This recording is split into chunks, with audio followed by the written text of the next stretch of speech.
예, 하나님 말씀을 보겠습니다. 하나님 말씀은 구약 성경 시편 1절에서 18절 말씀입니다. 구약 성경 시편 1절에서 18절 말씀을 교독하도록 하겠습니다. 여호와여 어찌하여 멀리 서시며 어찌하여 환난 때에 숨으시나이까? 악한 자가 교만하여 가련한 자를 심히 압박하오니 그들이 자기가 베푼 때에 빠지게 하소서. 악인은 그의 마음의 욕심을 자랑하며 탐욕을 부리는 자는 여호와를 배반하여 멸시하나이다. 악인은 그의 교만한 얼굴로 말하기를 여호와께서 이를 감찰하지 아니하신다 하며 그의 모든 사상에 하나님이 없다 하나이다. 그의 길은 언제든지 견고하고 주의 심판은 높아서 그에게 미치지 못하오니 그는 그의 모든 대적들을 멸시하며 그의 마음에 이르기를 나는 흔들리지 아니하며 대대로 환난을 당하지 아니하리라 하나이다. 그의 입에는 저주와 거짓과 포악이 충만하며 그의 혀 밑에는 잔해와 죄악이 있나이다. 그가 마을 섭진 곳에 앉으며 그 은밀한 곳에서 무죄한 자를 죽이며 그의 눈은 가련한 자를 엿보나이다. 사자가 자기의 굴에 엎드림 같이 그가 은밀한 곳에 엎드려 가련한 자를 잡으려고 기다리며 자기 거물을 끌어당겨 가련한 자를 잡나이다. 그가 그 굴에 엎드리니 그의 포악으로 말미암아 가련한 자들이 넘어지나이다. 그가 그의 마음에 이르기를 하나님이 잊으셨고 그의 얼굴을 가리셨으니 영원히 보지 아니하시리라 하나이다. 여호와여 일어나옵소서. 하나님이여 손을 주옵소서. 가난한 자들을 잊지 마옵소서. 어찌하여 악인이 하나님을 멸시하여 그의 마음에 이르기를 주는 감찰하지 아니하리라 하나이까? 주께서는 보셨나이다. 주는 재앙과 원한을 감찰하시고 주의 손으로 갚으려 하시오니 외로운 자가 주를 의지하나이다. 주는 벌써부터 고아를 도우시는 이시니이다. 악인의 팔을 꺾으소서. 악한 자의 악을 더 이상 찾아낼 수 없을 때까지 찾으소서. 여호와께서는 영원 무궁하도록 왕이시니 이방의 나라들이 주의 땅에서 멸망하였나이다. 여호와여 주는 겸손한 자의 소원을 들으셨사오니 그들의 마음을 준비하시며 귀를 기울여 들으시고 고아와 압제당하는 자를 위하여 심판하사 세상에 속한 자가 다시는 위협하지 못하게 하시리이다. 아멘. 예, 우리가 살고 있는 일본이나 또 한국은 법률적인 시스템이 잘 갖추어진 나라입니다. 이런 나라에 살면 억울한 일을 당하는 일이 없을 것 같지만은 그러나 우리 현실은 그렇게 녹록지 않다는 것입니다. 왜냐하면 어떠한 시스템이라고 하더라도 사람들이 감지하지 못하는 이 사각지대가 존재하기 때문입니다. 이러한 사각지대를 이용하여 악은 사람들을 억압하며 또한 착취하여 왔습니다. 악이 없어져야 마땅하다고 생각하는 곳에 여전히 이 악이 존재하고 있는 상황에서 우리는 법의 무력함을 또한 느끼게 됩니다. 악이 이처럼 힘을 얻는 것을 보고 과연 하나님이 존재하시는가라는 회의를 가지는 사람이 있기도 합니다. 1절 말씀입니다. 여호와여 어찌하여 멀리 서시며 어찌하여 환난 때에 숨으시나이까? 이 시편을 기록한 사람은 하나님의 존재를까지 의심하지 않고 있는 것을 우리가 보게 됩니다. 왜 하나님이 멀리서 계시는가? 그래서 어려운 자들이 악에게 어려움을 당하도록 하나님께서 그냥 두시고 개입하지 않으시는가라는 질문을 하고 있습니다. 사람들이 어려움이 지속되면 일반적으로 나타나는 현상은 희망을 잃어버립니다. 또 어려움이 지속되면 나타나는 두 번째 현상이 뭐냐면 이 악과 손을 잡는 것 같은 일이 생깁니다. 희망을 버리고 악과 손을 잡는 것은 하나님을 인정하지 않기 때문에 생기는 것입니다. 그런데 시편 기자는 악이 어떻게 망하게 되었는지를 알고 있었습니다. 시편 기자는 악이 망하게 되는 징조를 알려주므로 희망을 버리지 말라는 것입니다. 악이 망하게 되는 징조를 알려주므로 망하게 될 악과 손을 잡지 말라는 것입니다. 이 악이 망하게 하는 배후에 하나님께서 일하시고 계시기 때문에 우리가 믿음으로 이 세상을 이기고 악을 이기고 살라고 이 시편 기자는 우리에게 말하고 있습니다. 2절입니다. 악한 자가 교만하여 가련한 자를 심히 압박하오니 그들이 자기가 베푼 꾀에 빠지게 하소서. 이 악한 자가 이 가난한 사람을 압박하는 것은 바로 교만 때문입니다.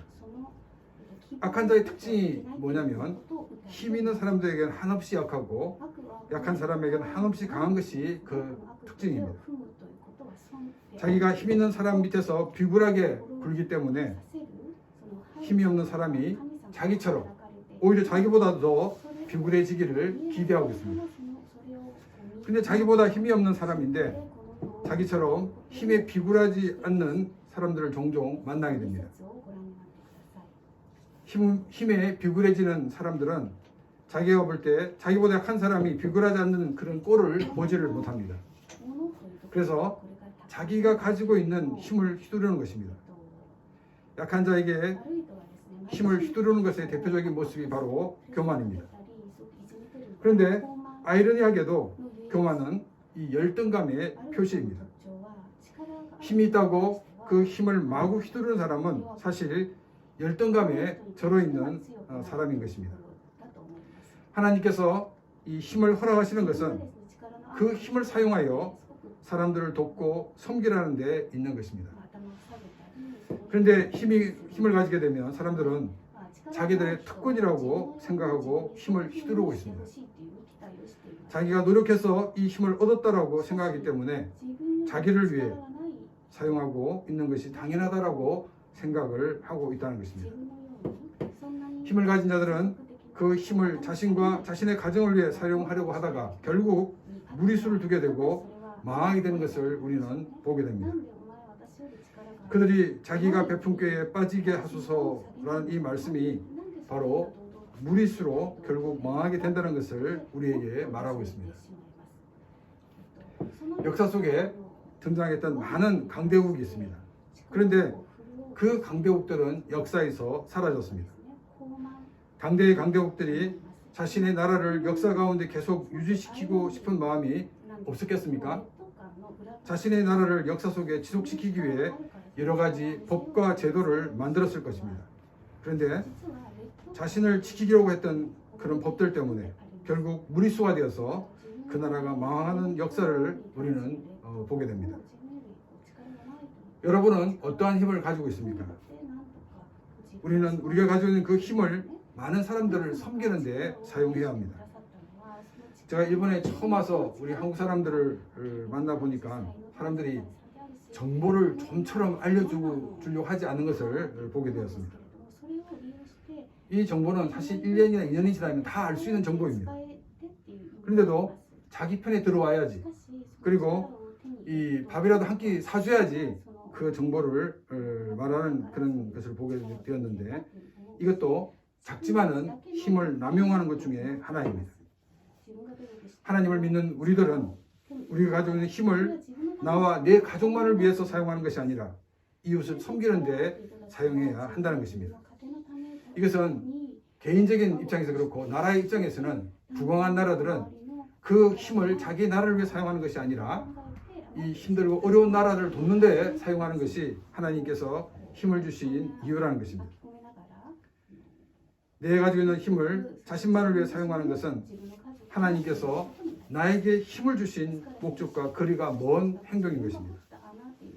나에게 주신 힘을 나보다 강한 사람을 위해 사용하는 것이 아니라 나보다 약한 사람을 돕고 섬기는 것이 교만하지 않는 사람의 삶인 것입니다. 그리고 교만은 자기가 세운 그 계획에 자기가 휘말려서 결국 망하게 된다는 사실을 우리는 기억해야 합니다. 3절입니다.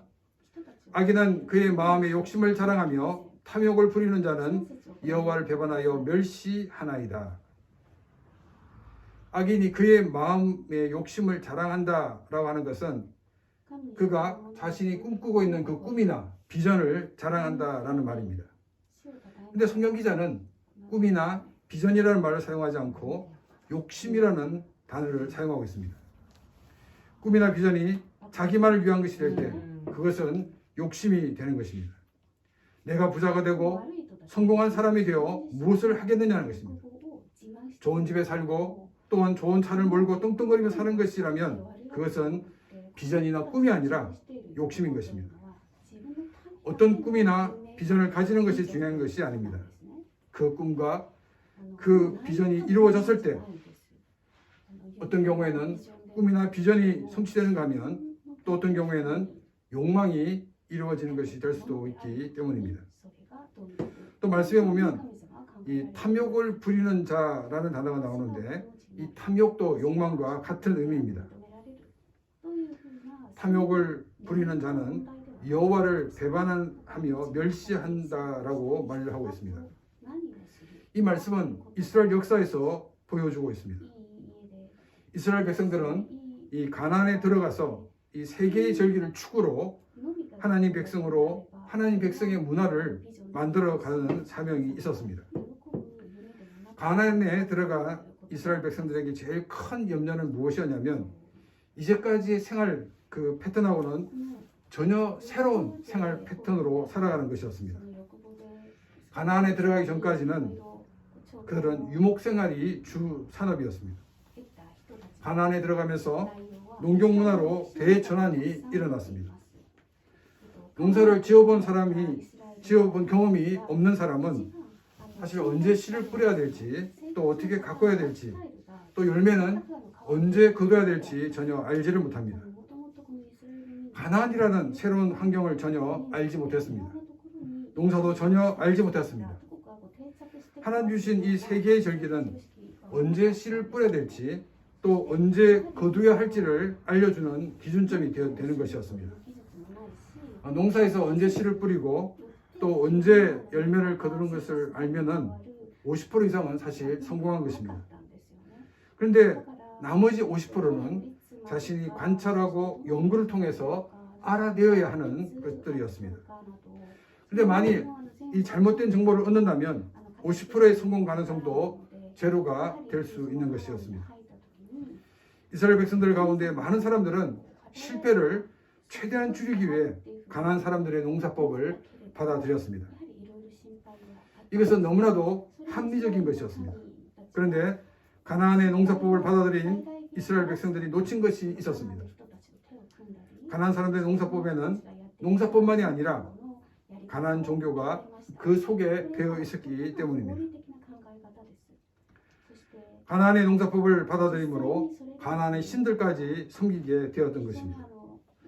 더 많이 가지려는 것 때문에 하나님을 배반한 대표적인 사건입니다.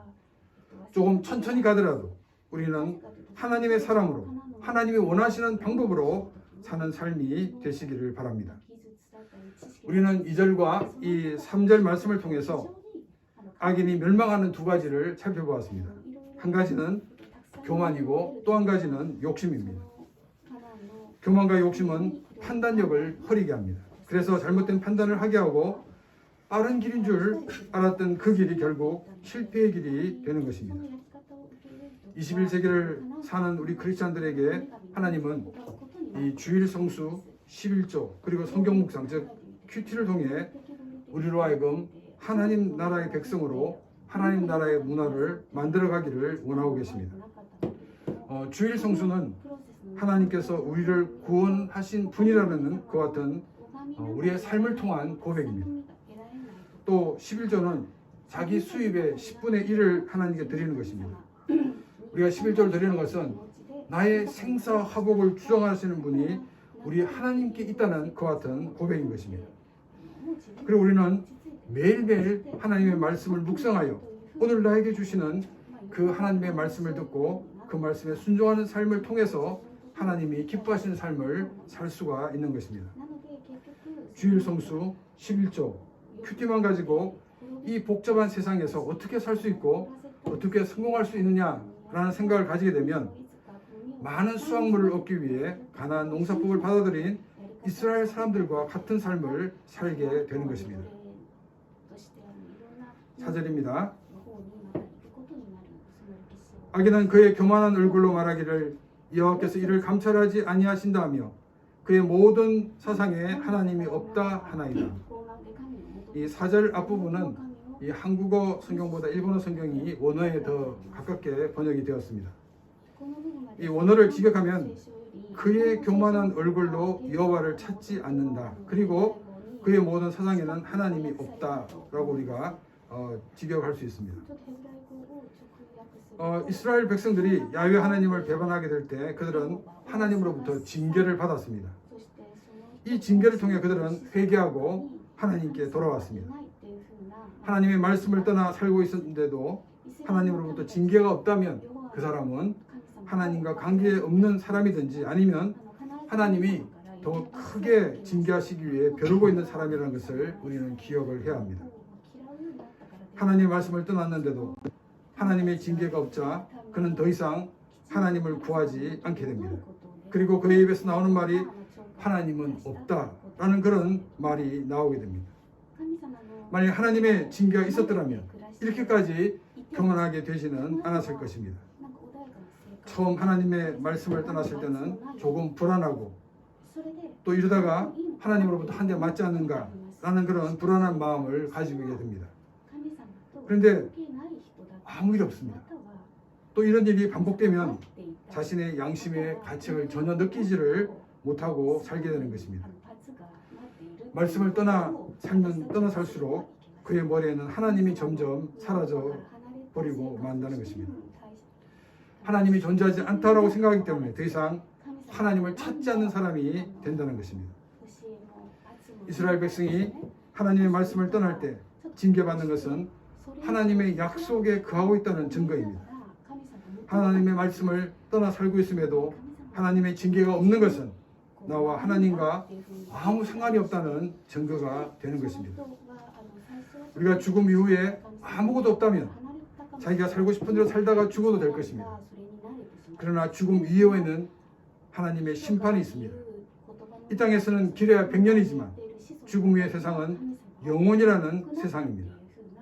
50년 자기 마음대로 살고 영원한 시간을 하나님의 징벌을 받게 된다면 얼마나 비참한 삶이겠습니까? 5절입니다.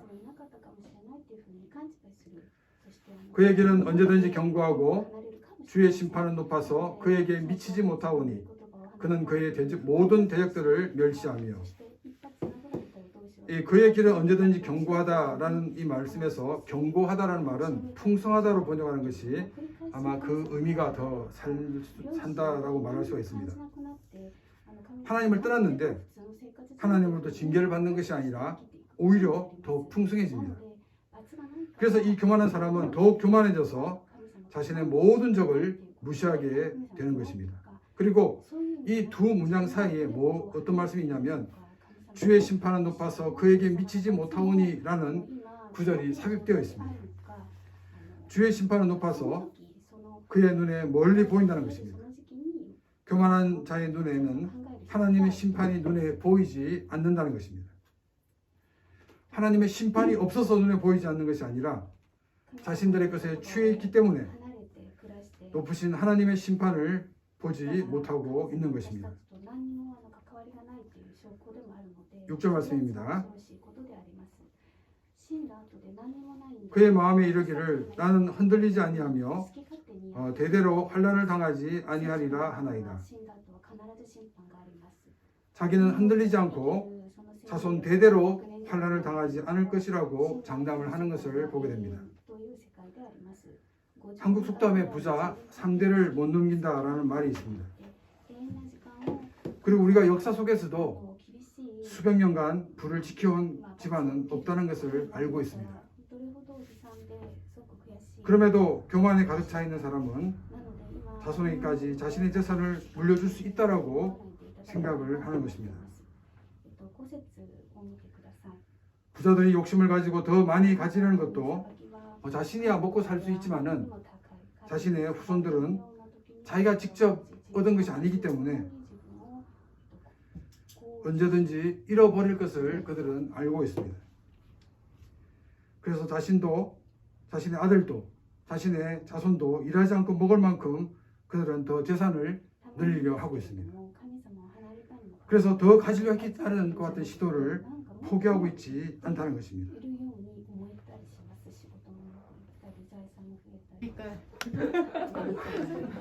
자, 7절 말씀입니다.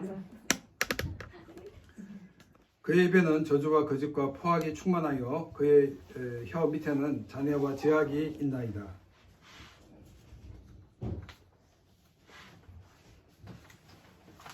자, 죄송합니다. 이게 앉아 있습니다.